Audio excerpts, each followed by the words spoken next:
Ini namanya bro, anak TK lagi belajar orasi. Ya mereka ini memang anak-anak TK, otaknya kosong, kelakuannya itu ya omong kosong. Assalamualaikum warahmatullahi wabarakatuh. Bapak Ibu hadirin pemuda-pemudi sebangsa setanah air pasti tahu yang namanya Soeharto. Pasti tahu yang namanya SBY. Pasti tahu yang namanya Anies Baswedan. Tiga orang pemimpin ini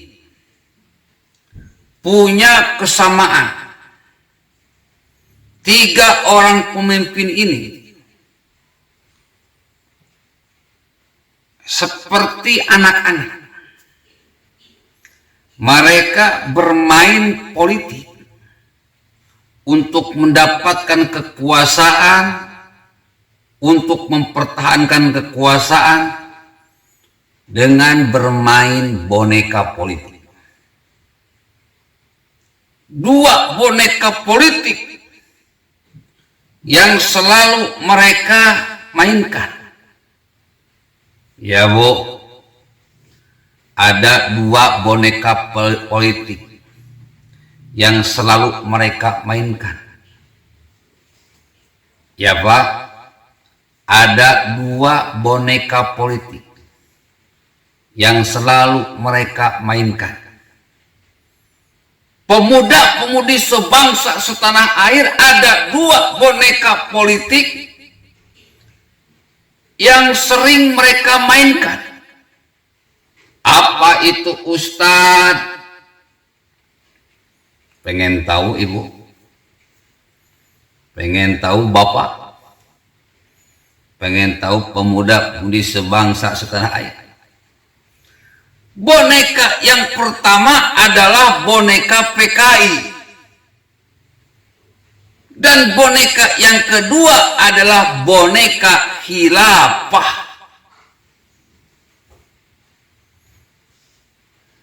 Jadi dua boneka ini merupakan mainan Soeharto untuk merebut kekuasaan dan mempertahankan kekuasaan. Dua boneka ini adalah mainan SBY untuk merebut kekuasaan dan mempertahankan kekuasaan. Bahkan dua boneka ini adalah mainan Anies Baswedan untuk merebut kekuasaan dan mempertahankan kekuasaan. Boneka PKI dan boneka khilafah. Jadi kalau saya nggak aneh, saya meneliti, mengamati, menyeleksi, memantau sehingga sampai sebuah kesimpulan. PKI itu boneka buatan Soeharto. Khilafah itu juga boneka buatan Soeharto. Dua boneka ini diadu-adukan sehingga muncul sebuah situasi yang chaos, yang ribut. Kalau situasi chaos, ribut seperti tahun 1965, maka rakyat akan berbondong-bondong membela seorang pahlawan kesiangan, seorang sutradara politik, untuk dengan cepat memberikan kedaulatan untuk memimpin bangsa dan negara ini. Jadi konsepnya itu sama, cuma mainan. PKI sudah tidak ada, diada-adakan. Khilafah memang ada. Si khilafah ini dijadikan anjing-anjing politik untuk menggonggong, seolah-olah PKI itu ada. Padahal baik PKI maupun khilafah itu boneka mainan. Apa yang dilakukan oleh Soeharto dilakukan juga oleh SBY, dilakukan juga oleh Anies Baswedan. Makanya ketika Soeharto memimpin tidak ada itu yang namanya keributan antara PKI dan khilafah. Ketika SBY memimpin tidak ada itu keributan antara PKI dan khilafah. Anies Baswedan memimpin tidak ada itu keributan antara PKI dan khilafah. Tapi kalau di luar lingkaran mereka memimpin, maka khilafah dan PKI dimunculkan untuk bikin kekacauan. Jadi saya berani katakan, yang namanya Soeharto itu penjahat dan pengacau. SBY juga penjahat dan pengacau. Begitu pula Anies Baswedan penjahat dan pengacau. Tiga orang pemimpin ini memang selalu bikin kekacauan untuk mendapatkan kekuasaan. Selalu bikin ribet dan bikin ribut. Qalu ataj'alu fiha may yufsidu fiha wa yasfiku dima. Membuat kerusakan dan pertumpahan darah. Memunculkan boneka PKI, memunculkan boneka khilafah. Antara PKI dan khilafah dibenturkan. Padahal kita semua tahu PKI itu nggak ada. Kalau di zaman Soeharto ada, PKI masih ada. Tapi PKI bukan kekuatan bersenjata. PKI itu partai politik.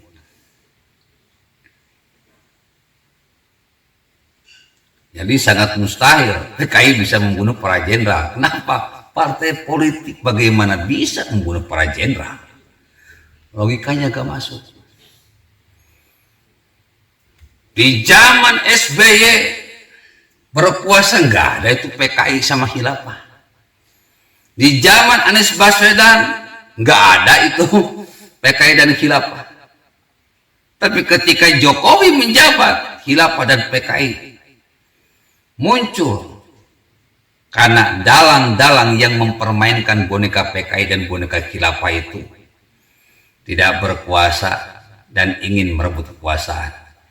Bikin kacau dulu, setelah itu mereka ambil peran, mereka ambil keuntungan. Makanya hati-hati rakyat Indonesia. Sebetulnya ketika mereka berkata kita akan tumpas kebangkitan PKI, gak ada itu kita melihat pergerakan PKI itu gak ada. Gak ada PKI yang bikin organisasi, gak ada. Gak ada PKI yang berdemo, gak ada. Yang selama ini kita lihat ada orang-orang khilafah yang teriak-teriak PKI. Sebetulnya mereka sedang memberi simbol akan kebangkitan Orde Baru. Kebangkitan PKI itu bullshit. Kebangkitan Orde Baru itu yes. Karena yang bermain-main dengan PKI itu biasanya Orde Baru.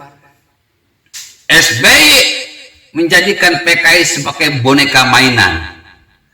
SBY itu memang antek Orde Baru. Anies Baswedan bermain-main dengan PKI dan khilafah. Anies Baswedan memang antek Orde Baru.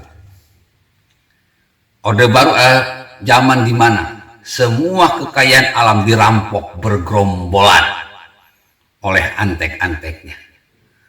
Tanah ini milik pejabat anu, pulau itu milik pejabat anu, pabrik ini milik pejabat anu. Tidak ada istilah swasta, semuanya milik antek-antek dan kroni-kroninya. Wahai rakyat Indonesia, saat ini kita sudah memilih pemimpin yang bagus, di mana pemimpin saat ini tidak mengklaim tanah, bangunan, perusahaan milik dirinya sendiri.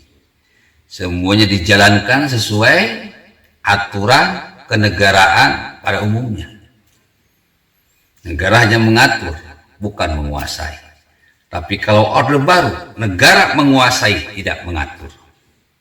Jangan mau dibohongi oleh khilafah yang selalu teriak-teriak PKI, oleh khilafah yang selalu teriak-teriak Pancasila, karena sesungguhnya Pancasila itu bagi mereka adalah togut.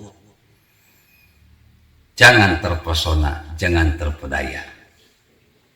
Khilafah itu adalah bonekanya Orde Baru, bonekanya SBY, dan bonekanya Anies Baswedan. PKI juga adalah bonekanya Orde Baru, bonekanya SBY, bonekanya Anies Baswedan. Hati-hati, 2024 jangan pilih Anies Baswedan, karena dia antek Orde Baru. Kita harus tenggelamkan Orde Baru, tidak boleh bangkit lagi. Kalau kita mau jujur, Orde Baru itu lebih PKI daripada PKI. PKI nggak nyampe 100.000 orang dibunuh, tetapi Orde Baru 3 juta lebih rakyat Indonesia dibunuh. Oke Mas Bro, billahi taufiq wa hidayah. Wassalamualaikum warahmatullahi wabarakatuh.